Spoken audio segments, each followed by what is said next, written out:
So here in Cuckoo and Flying Fish, they're saying that RAT was driving around checking out the crowds, and he was all hiding, like, scooched down a little bit so that you wouldn't see him, but people recognized him and they did see him and they called him out on the fact that he was driving around the area to check out the crowds, and they're thinking that he's not, he's feeling the heat. That's what they're saying. He's feeling the heat and he's not going to win. Obviously, they don't think that. They talked about Alex Mitchell right here.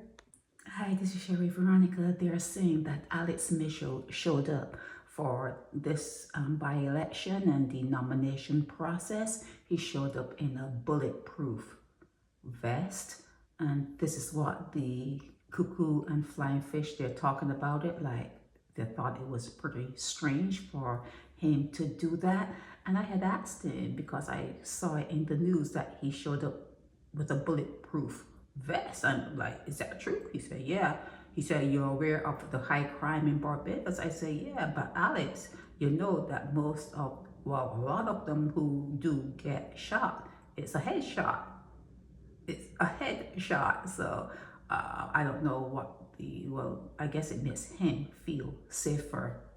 Yeah, they're saying that X will not mark the spot, so they don't expect Alex Mitchell to win. And then they're saying that the 250, so in 250 4 times is what, $1,000? That's nothing much to talk about in terms of the treasury. But yeah, this is it for Cuckoo and Flying Fish. The whole thing about this particular blog here on Cuckoo and Flying Fish was all political. They're talking about Ralph Thorne. They're talking about Jone in a way, like, where does she think she's going?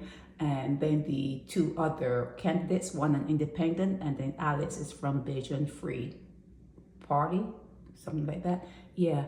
So they're saying that the third parties, they're not going to get anywhere. They're not getting anywhere. So like only 250 was really needed for this by-election. That's all that was needed. And they're saying bye-bye to R-A-T, Ralph A. Thorne, like B-Y-E. Like, he's not going to get anywhere in this election. And if he is putting someone to run for a particular area that is not well suited, they're wondering, does he really want to win? Does he really want her to win that particular seat when he knows that other people could have been put forward to run for that particular seat that would have been better?